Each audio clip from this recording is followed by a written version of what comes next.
Dewi dari Prodi Pendidikan Fisika dan Fakultas Hubungan Ilmu dan Pendidikan. Di sini saya ada tugas observasi dari matkul filsafat pendidikan, yaitu di mana saya mewawancarai salah satu siswa dari SMA Yadika Kota Jambi. Dan di sini halo semuanya, perkenalkan saya Gani Aprilia, saya berasal dari kelas 12 F2. Baiklah, di sini saya akan mewawancara salah satu siswa dari SMA Yadika Jambi. Untuk pertanyaan pertama, menurut kamu pelajaran apa yang paling penting buat dipelajari di sekolah? Kenapa kamu pilih? Jadi ada 3 yang menurut saya itu penting untuk kita pelajari. Yang pertama itu ada matematika, yang kedua ada bahasa Indonesia, dan yang ketiga adalah bahasa Inggris. Di mana ketiga mata pelajaran ini merupakan mata pelajaran dasar yang perlu kita pelajari sebagai bekal apapun yang kita akan jalankan ke depannya itu akan berkaitan sama ketiga hal itu. Pertanyaan kedua, kamu lebih suka belajar hal yang teorinya banyak atau yang langsung bisa dipraktikkan di kehidupan nyata? Oke, kalau aku sendiri, aku tipe orang yang suka dengan pelajaran yang bisa kita kaitkan sama kehidupan sehari-hari. Karena dari situ kita juga bisa menerapkan ilmu yang kita dapatkan tadi dari apa yang sudah kita hadapi. Untuk pertanyaan ketiga, menurut kamu penting nggak sih guru ngajarin disiplin dan tanggung jawab di kelas? Menurut aku penting banget karena guru selain sebagai tenaga pendidik dan pengajar, dia juga menjadi role model. Jadi gimana cara guru memperlakukan kita, gimana cara guru berperilaku itu merupakan salah satu contoh untuk anak didiknya. Jadi harus, dan itu penting.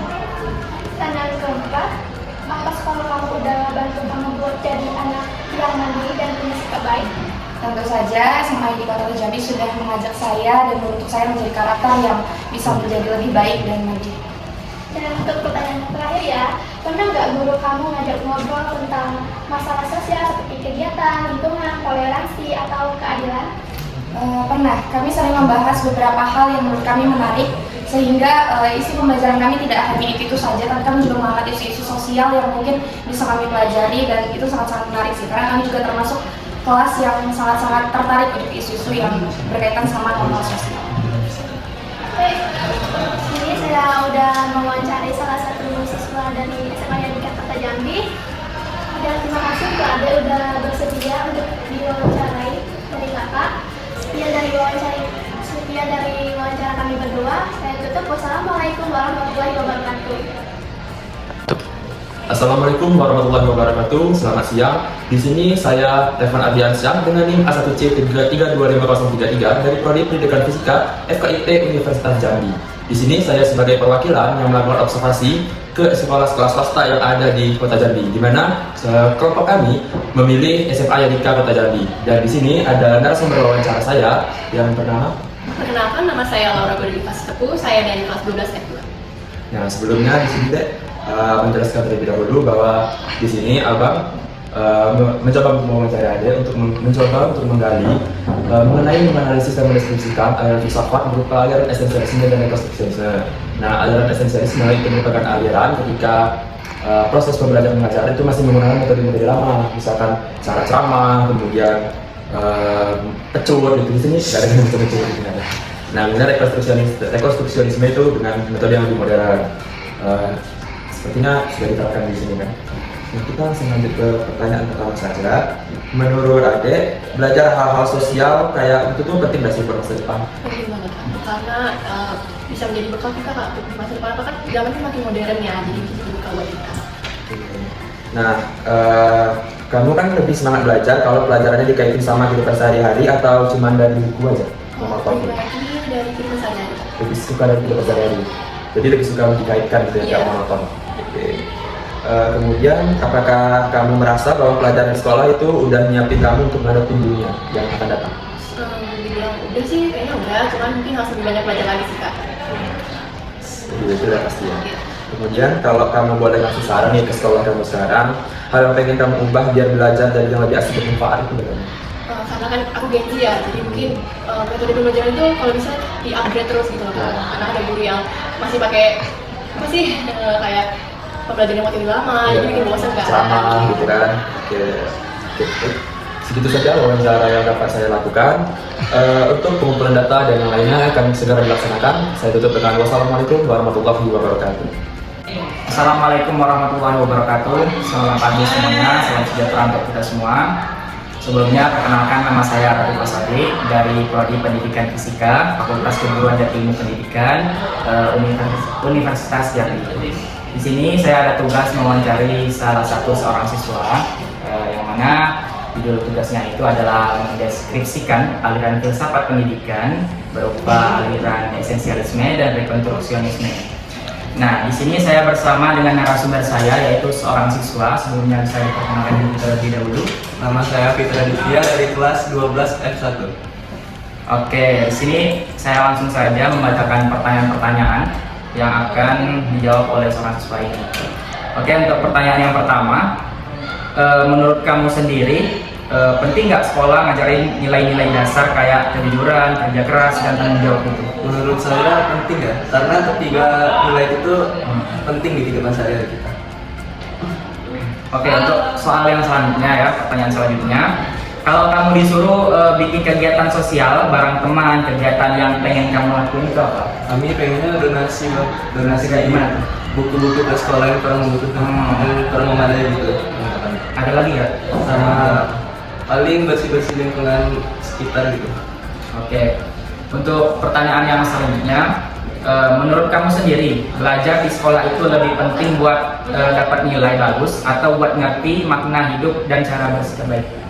Bagi kami lebih penting ini sih, makna hidup dan Makna hidup dan cara bersikap yang baik itu. Itu penting ya? ya. Nah, selanjutnya, itu pertanyaan selanjutnya, apa kamu ngerasa pendapat siswa didengar di sekolah? Terutama kalau ada isu buat perubahan gitu. Kadang tidak, tapi kadang enggak ya, tergantung ide dari kita sama. Tergantung gurunya atau gimana?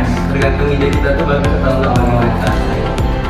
Oke, untuk pertanyaan yang selanjutnya, menurut kamu sendiri, sekolah itu seharusnya bantu siswa dari orang yang kita saja atau juga orang yang peduli sama orang lain dan lingkungannya gitu? Juga harus peduli sama lingkungan dan orang lain sih, Bang. Ya. Oke, mungkin hanya itu saja wawancara saya dari seorang narasumber, yaitu siswa dari kelas berapa tadi? 12 F1. 12 F1. Mungkin hanya itu saja, saya akhiri. Wassalamualaikum warahmatullahi wabarakatuh.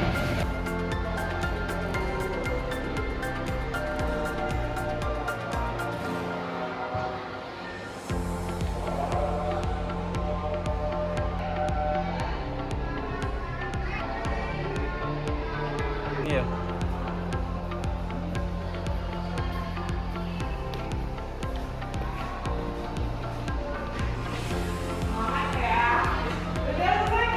Baik, assalamualaikum warahmatullahi wabarakatuh. Selamat pagi untuk kita semua. Salam sejahtera.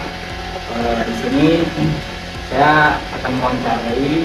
Sebelumnya perkenalkan, nama saya Rodi Pasadi dari Fakultas Keguruan dan Ilmu Pendidikan Universitas Jambi. Di sini saya memiliki tugas, yaitu filsafat pendidikan, yang mana tugasnya itu dengan judul yaitu mendeskripsikan aliran filsafat berupa aliran esensialisme dan rekonstruksionisme. Oke, jadi di sini saya bersama dengan narasumber saya, yaitu salah satu guru dari SMA Yadika Kota Jambi. Boleh diperkenalkan dulu, Bu, namanya siapa? Perkenalkan, nama saya Rabi Sumangga. Saya guru sejarah di SMA Yadika Kota Jambi. Oke, baik. Jadi tujuan kami di sini, Bu, akan mewawancarai Ibu sendiri ya.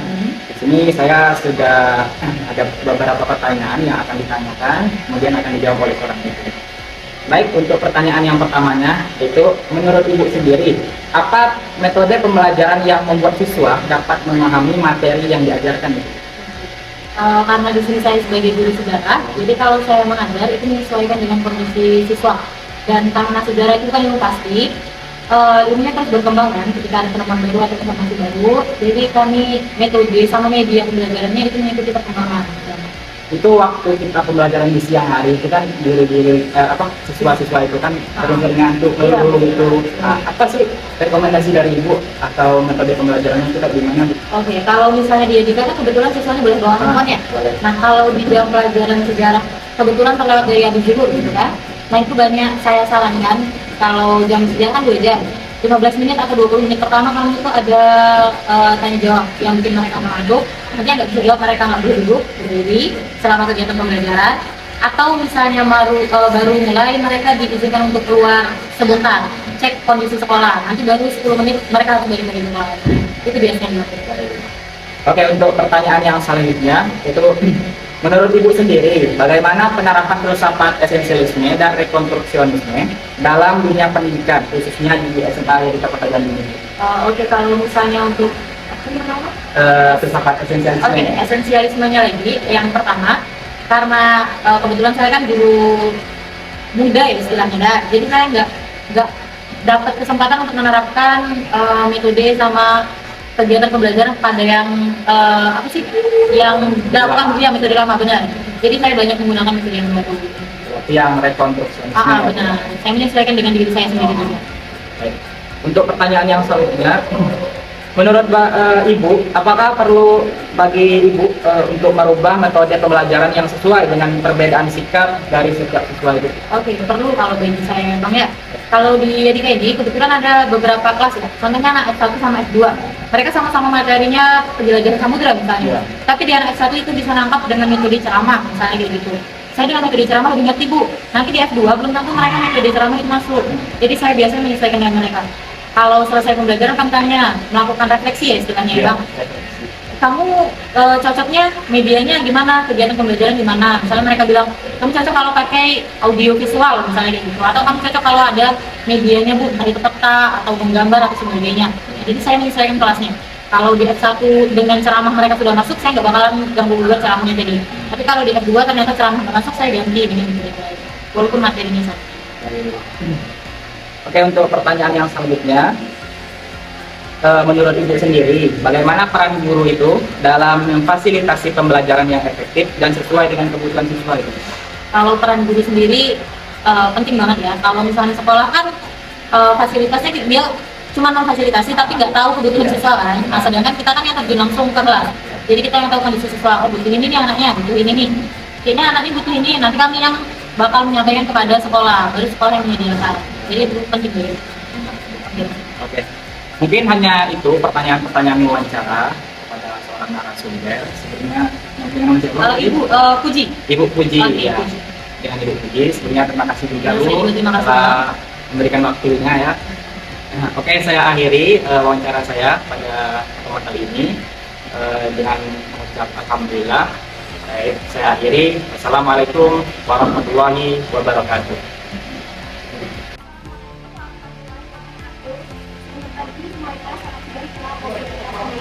Sebelumnya, perkenalkan, nama saya Adelia Sayuti dari Prodi Pendidikan Fisika dari Fakultas Keguruan dan Ilmu Pendidikan dengan NIM 1.32/2015.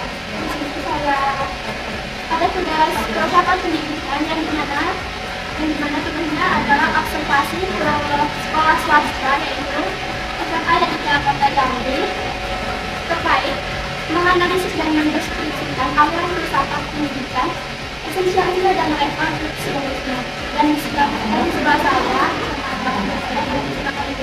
Perkenalkan, nama saya Apriani Nasution sebagai guru biologi di SMA Yadika Jambi. Oke, boleh.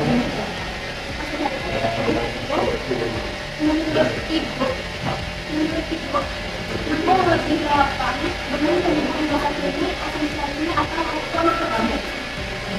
Kalau menurut saya semua itu tergantung pada porsinya masing-masing karena situasi di lapangan atau keadaan belajar itu kita harus melihat dari gaya belajar si peserta didik terlebih dahulu. Jadi terkadang kita menganggap kalau masa kini itu lebih bagus untuk direkon, sedangkan gaya belajar siswa itu berbeda-beda. Jadi menurut saya tergantung di gaya belajarnya.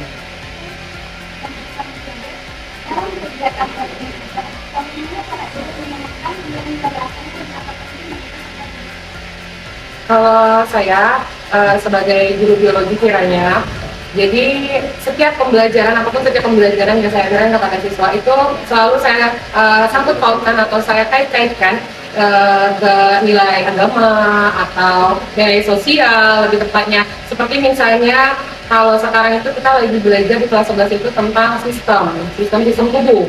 Jadi seperti sistem pencernaan, sistem pernapasan, sistem peredaran darah. Nah itu saya kaitkan kepada tentang rasa syukur mereka kepada Tuhan Yang Maha Esa gitu. Jadi yang mereka dapatkan itu nggak cuma berupa nilai biologinya aja atau pemahaman biologinya aja, tapi juga tentang nilai-nilai sosial dan nilai-nilai adatnya. Dalam menghadapi perubahan kurikulum, bagaimana kita menjaga agar pendidikan tidak kehilangan nilai-nilai.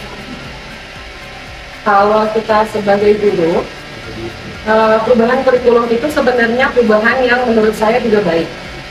Saya yakin juga pemerintah telah memikirkan perubahan-perubahan yang harus dihadapi dari masa dahulu ke masa yang sekarang. Nah, untuk tidak meninggalkan itu, maka kita harus bercermin lagi dan kita harus tahu lagi apa nilai-nilai yang tertanam atau yang diajarkan atau yang diperlukan dari pemerintah. Kayak misalnya kan, kalau yang di kurikulum Merdeka itu kan ada yang berpikir positif, yang berpikir kayak berpikir lebih aktif, optimis begitu kan, atau nilai-nilai agamanya nggak kurang. Jadi kita sebagai guru kita juga harus paham dulu apa nilai yang harus kita tanamkan kepada siswa sebelum kita mengajarkan. Bagaimana untuk membantu siswa memahami peran mereka dalam memperbaiki kurikulum sosial sesuai pandangan ekonomi. Kalau sesuai dengan pandangan ekonomi sosialisme itu berarti kita sebelum kita mengomentari siswa, kita harus paham dulu, kita harus tahu dulu, kita harus jadi siswanya dulu. Jadi ibaratnya kita harus tahu dunia mereka, kayak misalnya apa sih yang lagi trending sekarang? Iya, Gen Z, Gen Alpha, apalagi kan sudah mulai tuh banyak banget pokoknya kan, mereka lebih ke sosial medianya juga kuat. Jadi kita sebagai guru, tantangan bagi saya sebagai guru, jadi setiap hari itu harus buka sosial media itu untuk mencari apa sih yang lagi tren sekarang. Tapi apapun yang lagi tren sekarang nanti disangkut pautkan juga atau kita ajarkan juga ke mereka. Tapi dengan catatan ya kita ajarkan misalnya yang lagi tren itu hal-hal yang tidak baik, maka kita juga menanamkan kepada mereka, oh ternyata nggak baik. Jadi mereka punya pandangan sendiri, nggak langsung menelan si yang lagi viral sekarang seperti itu.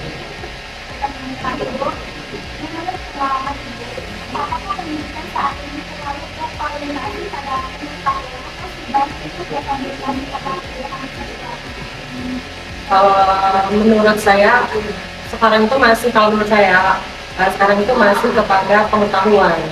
Ya, tapi ya itu lagi-lagi memang pusat dari pendidikan di sekolah untuk khususnya itu memang terpaku dan terpaku itu harus memang dari guru. Jadi memang gurunya dulu yang harus paham apapun gaya belajar ataupun apa yang dibutuhkan oleh si siswa ini. Jadi kalau misalnya guru ini paham, dia akan tahu nilai-nilai apa yang harus ditanamkan kepada siswanya. Dan kadang kita kan kayak misalnya kita harus membuat sebuah kayak metode pembelajaran, strategi segala macam. Pada kenyataannya di lapangan itu kadang nggak sesuai dengan apa yang kita inginkan. Misalnya kayak saya sudah membuat nih FPP atau modul ajar dari rumah, tapi pada kenyataannya di lapangan kayak di kelas ternyata ada anak yang misalnya tiba-tiba tantruman. Iya, kadang tuh tantrumannya kayak misalnya dia lagi putus cinta. Nah, lagi putus cinta itu kadang mereka jadinya sedih, kayak apapun yang kita jelasin itu jadinya tuh nggak masuk ke mereka. Jadi, nah itu maksudnya guna kita sebagai guru tuh kita harus paham dan kita harus iya benar banget. Terus kalau kayak misalnya anak itu kayak lagi ada masalah atau apa segala macam, kita sebagai guru, kalau saya lebih khususnya saya juga bakal ngomong kepada siswa itu masalah-masalah rumahnya ditinggalkan dulu, kita fokus ke sini dulu, nanti jadi kasih waktu ke mereka. Dan misalnya belajarnya yang harusnya 1 jam penuh, jadi setengah jam aja dulu, nanti setengah jam lagi kita sesi untuk yaudah apa sih maunya kayak gitu, atau kritik dan sarannya atau refleksi diri seperti itu.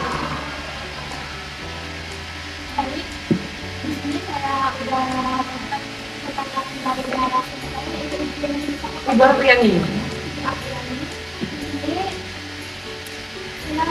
Mendapatkan bantuan dari guru. Iya. Terkait aliran bicara pendidikan esensialisme dan radikal sosialisme. Setelah saya akhiri, Assalamualaikum warahmatullahi wabarakatuh. Assalamualaikum warahmatullahi wabarakatuh. Perkenalkan, saya Rekon Adiansyah dengan NIM ASMC325033 kelas reguler A 2025 FKIP Universitas Jambi. Di sini saya akan mewawancarai salah seorang guru di SMA Erika Jambi yang kebetulan juga merupakan alumni pendidikan fisika angkatan 2018. Oke, nama Riki Purama Wirayuda ya, ngajar di SMA Erika baru tahun ini. Sebelumnya ngajar di Madrasah Aliyah alumni fisika 2014. Di sini kami mewawancari tugas bersama dengan kita, yaitu subtemanya menganalisis dan mendeskripsikan partikel dan esensialisme dan esensialisme. Nah, di sini kaitkan dengan metode esensialisme itu kami belajar dalam menggunakan metode belajar terlalu metode ceramah, kemudian keras, gitu, suara yang kencang, menggunakan rotan, kalau itu juga. Nah, biasanya konstruksi seperti namanya itu pembangunan itu anak belajar yang lebih membangun percaya diri dari teknologi tersebut dengan pelajaran yang lebih modern, lebih praktis gitu kan. Nah, langsung saja yang pertama, kenapa menurut Abang minat murid-murid terhadap fisika itu tidak mulai bertumbuh? Minat ya? Kalau ngomongin minat murid-murid siswa terhadap fisika itu emang dari beberapa tahun mengajar itu sedikit penurunan. Emang yang pertama karena mungkin mereka tidak memiliki basic awal terhadap matematika, karena emang fisika itu erat kaitannya dengan fisika matematika gitu kan ya. Mulai dari mungkin kelas 10 itu gitu, materi pengukuran itu ada angka penting. Nah, mereka ketika ketemu bilangan yang berkembang mereka sudah ngeblank. Nah, di situ mereka beranggapan fisika itu sulit. Yang selanjutnya mereka merasa tidak ada motivasi belajar. Kenapa tidak ada motivasi belajar? Ketika mereka belajar fisika mereka nggak tahu tujuan mereka itu belajar itu apa. Nah, itu yang mungkin menjadi salah satu motivasi belajar mereka itu. Mungkin juga karena guru-guru fisika itu yang dulu pembelajarannya itu terkesan menyenangkan ya, mungkin bisa jadi gitu, karena emang fisika ini termasuk apa ya, materi yang bisa dikatakan belajarnya itu serius lah gitu ya, sedikit untuk memang kan fakta-fakta yang dikulik gitu ya, beda dengan mungkin kayak bahasa banyak minyak dari sini banyak ininya gitu kan, banyak yang itu memang sesuai dengan kondisi anak zaman sekarang, sementara anak zaman sekarang nggak tahu sendiri, makanya berkali-kali aja sulit gitu. Lebih fisika tentang fakta alam benar, tentang semesta mereka aku nggak ingin kok bulan kenapa aku belajar bulan kan gitu, anak-anak fisika zaman sekarang gitu. Tadi kan kalau menyebutkan bahwa abang sudah pernah membentuk kurikulum ataupun membentuk dari pesawat bulan. Nah, jika memberikan kesempatan untuk menyusun kurikulum sekolah, bagaimana abang akan menggabungkan prinsip esensialisme dan konstruksionisme dalam ini? Berarti kan kita mengkolaborasikan ya, antara metode yang lama dan kondisi yang baru saat ini. Yang mana yang lama itu guru cenderung menggunakan metode lama yang lama. Belajar lama mungkin terkesan hanya sekedar catatan saja. Nah, sedangkan keterbaruan sekarang kan banyak sekali media pembelajaran, mulai dari itu video animasi, sudah itu quiz sekarang sudah banyak di platform digital, gitu kan, ada Quidditch, ada Roblox dan lain sebagainya. Itu sudah banyak. Jadi mungkin dalam menggunakan metode pembelajaran sama dengan menggunakan model pembelajaran itu guru harus lebih pada gitu. Jadi dalam pertama kan anak-anak zaman sekarang itu anak-anak milenial ya. Nah, karena mereka lebih suka teknologi, lebih suka pada TikTok. Nah, mungkin pembelajarannya bisa dibarengin dengan situ gitu. Jadi mereka contoh saja ya, kita pakai metode PBL gitu kan, menyelesaikan suatu masalah gitu. Nah, bisa ya problem solving gitu.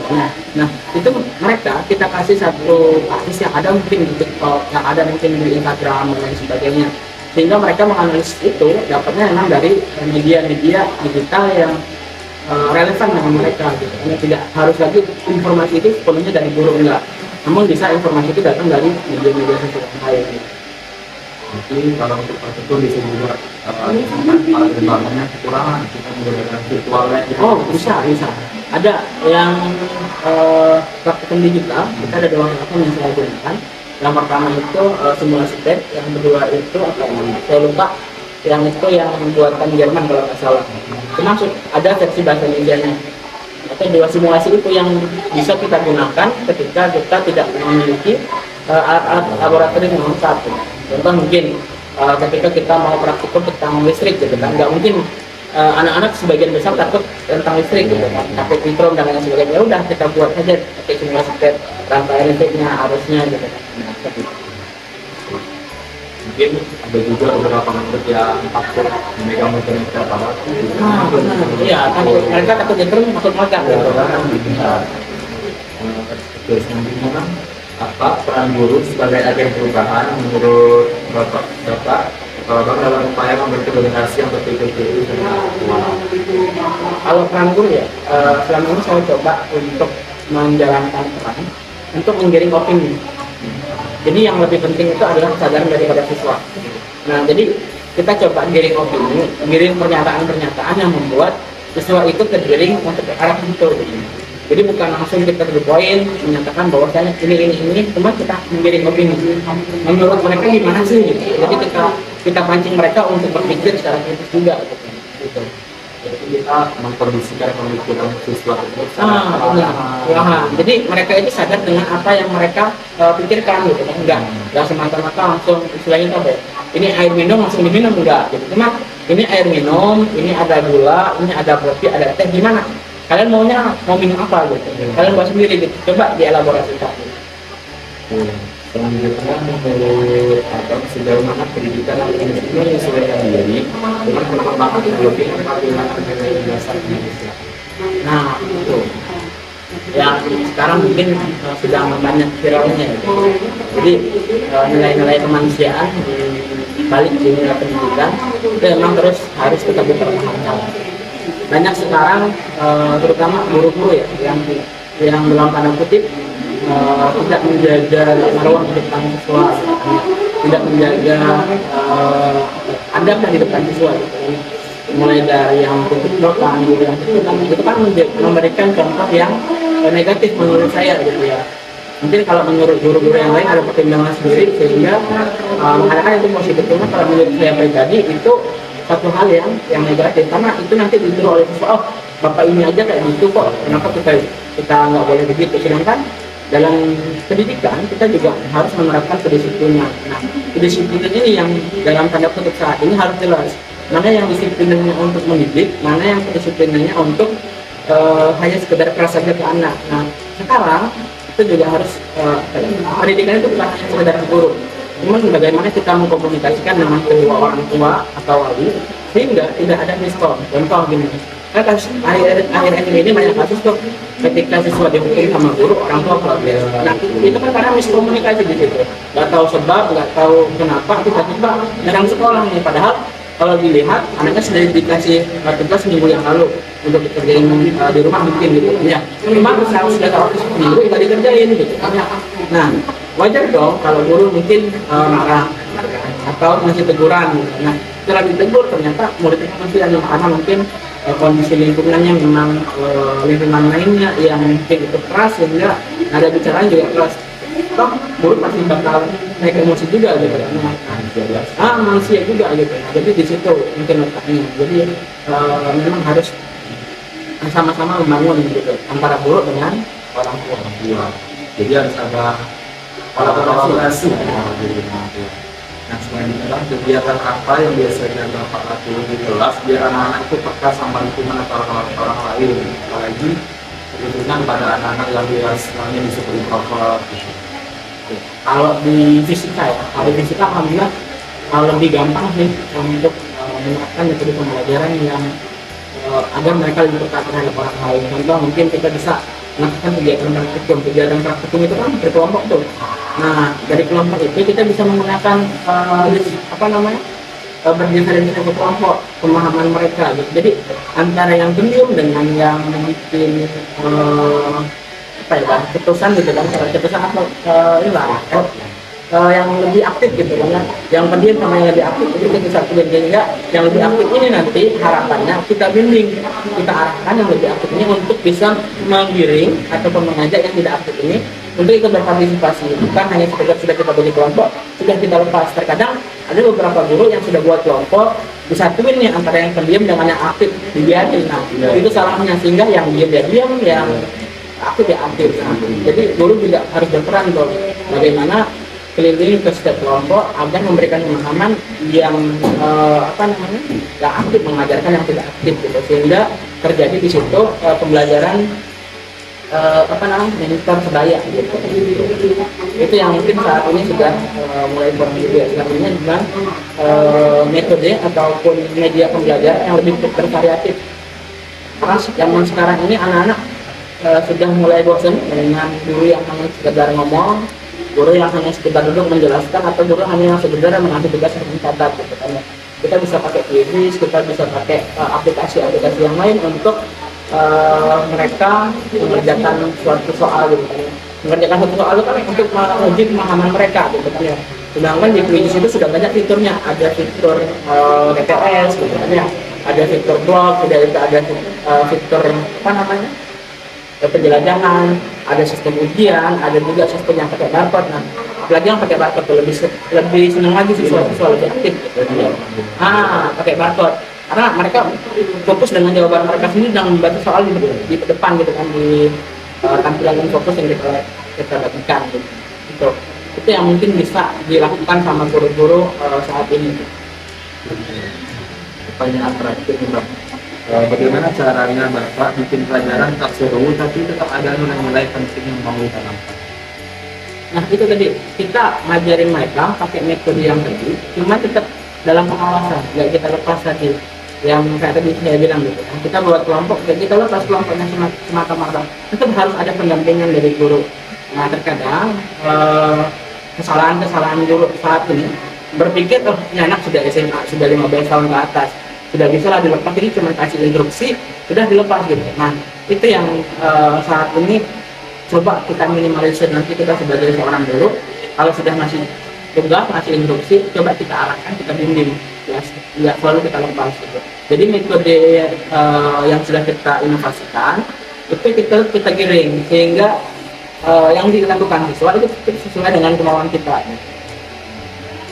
Itu saja pertanyaan Bang, sehingga dari wawancara ini dapat kita simpulkan bahwa minat siswa terhadap fisika yang menurun itu disebabkan oleh beberapa faktor. Yang pertama itu mengenai pemahaman siswa itu sendiri terhadap fundamental matematikanya atau dasar matematikanya.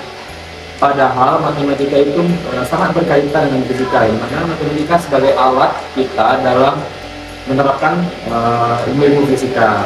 Kemudian juga guru itu harus peka terhadap siswa-siswanya, yang seperti siswa yang introvert itu harus digabungkan dengan siswa yang lebih aktif, sehingga siswa yang lebih aktif tersebut dapat digandeng ataupun dapat menggandeng teman-teman yang introvert tadi, sehingga teman-teman yang introvert tadi tidak diam-diam sendiri saja, tapi bisa berbaur dengan teman yang lain. Nah kemudian metode pembelajaran yang bisa dilakukan di saat ini itu tentunya metode pembelajaran yang mengikuti perkembangan, misalkan menggunakan quizzes. Kemudian di mana quizzes tersebut, dalam aplikasi quizzes tersebut sudah banyak sekali metode-metode yang dapat digunakan, misalkan dengan kode QR, kemudian quiz, TTS seperti itu. Dan juga ketika laboratorium fisika yang ada di sekolah itu tidak mempunyai alat dan bahan yang mencukupi, juga bisa menggunakan tools yang lainnya, yaitu seperti virtual lab yang tadi sudah juga digunakan oleh Pak Riki. Nah itu saja wawancara yang sudah saya lakukan. Demikian informasi tambahannya. Saya tutup dengan wassalamualaikum warahmatullahi wabarakatuh.